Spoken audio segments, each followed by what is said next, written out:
एक समय की बात है। एक गांव में एक निर्मला नाम की औरत रहती थी। उसके दो बेटी चंदू और नंदू थे।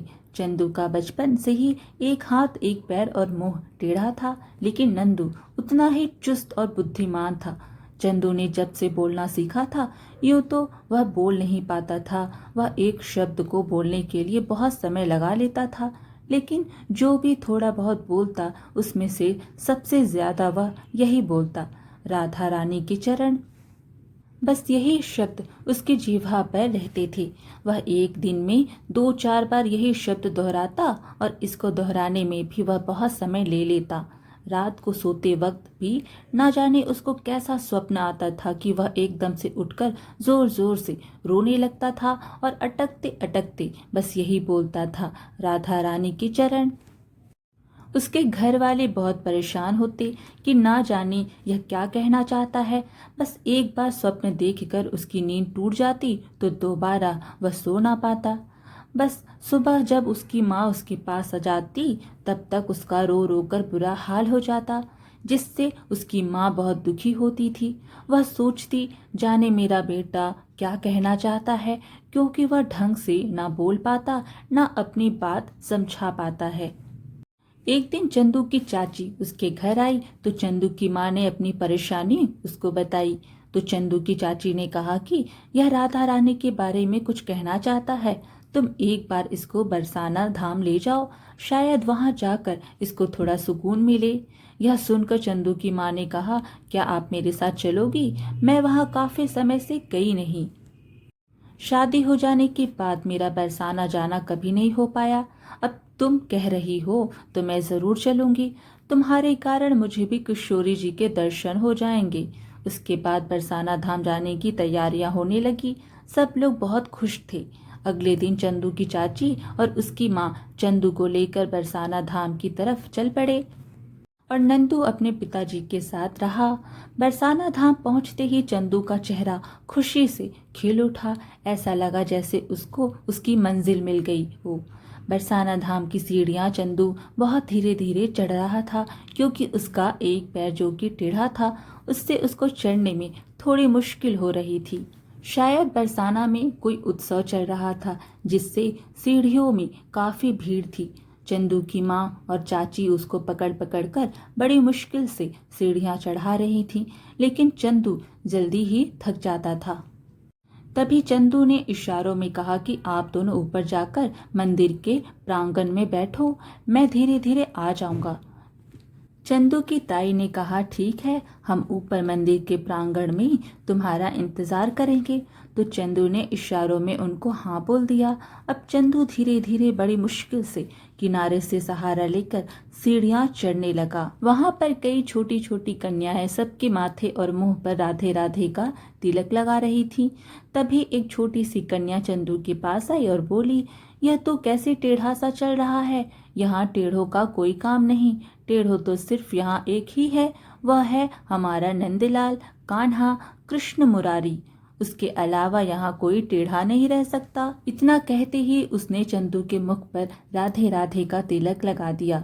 उसने पहले चंदू के माथे पर और फिर उसके दोनों गालों पर चंदन से घुला हुआ राधे राधे का तिलक लगाया। चंदन की ठंडक अंदर जाते ही धीरे धीरे उसके मुंह पर टेढ़ा लिखा राधे राधे अब सीधा होने लगा और देखते ही देखते चंदू का मुख एकदम से सीधा हो गया।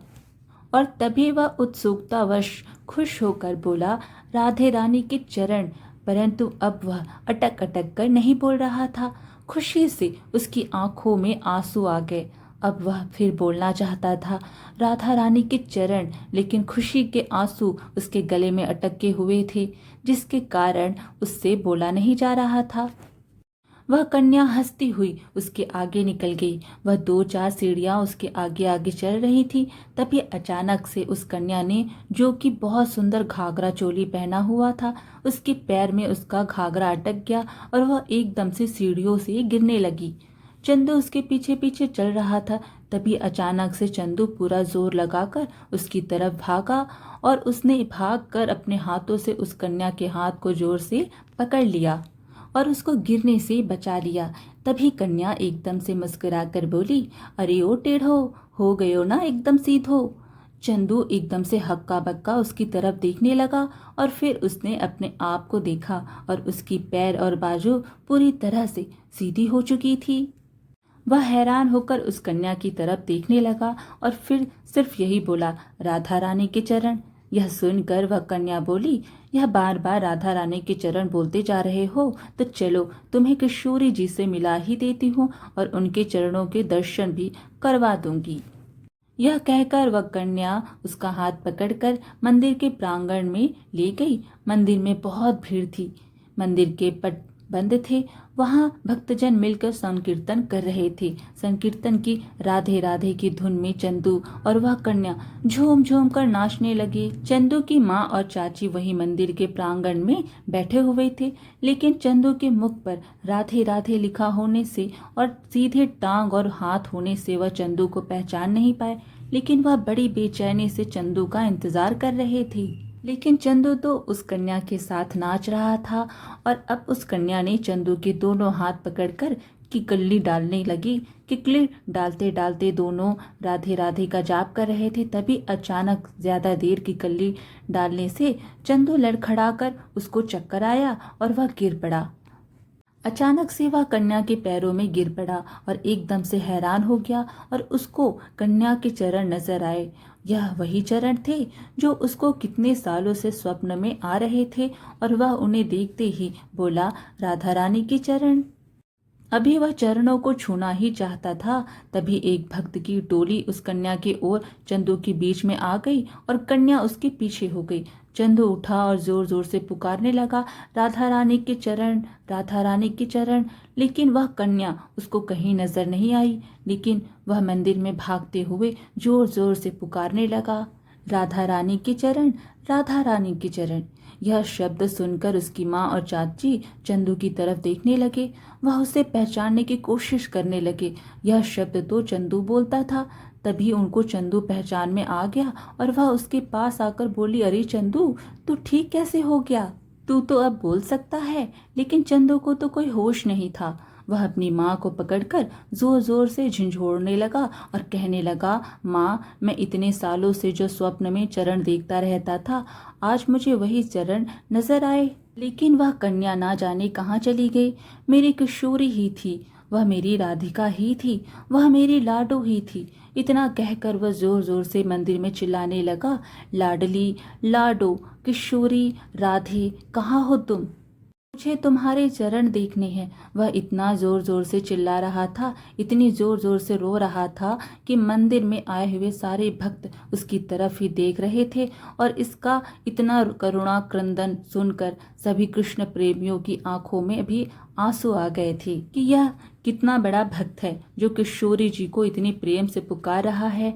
उधर चंदू हर कोने में जाकर किशोरी जी को ढूंढने लगा, लेकिन वे उसको कहीं ना मिली। वह बार बार जाता और अपनी माँ को पकड़कर कहता, माँ, मुझे अपनी लाडो से मिलना है, उसके चरणों के फिर से दर्शन करना है। लेकिन माँ भी उसके साथ रोती जा रही थी और उसको चुप भी कराती जा रही थी। तभी मंदिर में एक बुजुर्ग औरत उसको पकड़कर कहती है, किसको ढूंढ रहे हो बेटा? तो उसने कहा, अपनी लाडो को। तो उसने कहा, यहाँ कहाँ ढूंढ रहे हो? वह देखो सामने लल्ला के साथ, यह हमारी किशोरी जी ही तो है, उनके दर्शन भी कर लो। चंदू आंखों को पोंछता हुआ मंदिर की तरफ गया और उसने देखा कि लल्ला जी के साथ किशोरी जी खड़ी हैं। जब उसने किशोरी जी के चरणों को देखा तो जो कन्या के चरण थे और जो चरण उसको स्वप्न में नजर आते थे, वही चरण लाडली जी के भी थे। वह जोर जोर से ऊंची ऊंची छलांग लगाकर बोलने लगा, राधा रानी की चरण, राधा रानी की चरण। और साथ साथ में गोल गोल घूमकर जोर जोर से किशोरी जी के जय जयकारे लगाने लगा। साथ ही बाहें फैलाकर किशोरी जी को अपने पास बुलाने लगा। तभी अचानक से किशोरी जी के गले से हार उतरकर चंदू के गले में पड़ गया। मंदिर में खड़े सभी भक्तजन यह नजारा देखकर, चंदू की भक्ति और किशोरी जी का वात्सल्य देखकर भाव विभोर हो उठे और जोर जोर से राधे राधे का जयकारा लगाने लगे। आज की कहानी यहीं समाप्त हुई। वीडियो पसंद आए तो लाइक शेयर ज़रूर कीजिए और ऐसे ही अच्छी अच्छी कहानियाँ सुनने के लिए हमारे चैनल को सब्सक्राइब कर दीजिए। धन्यवाद।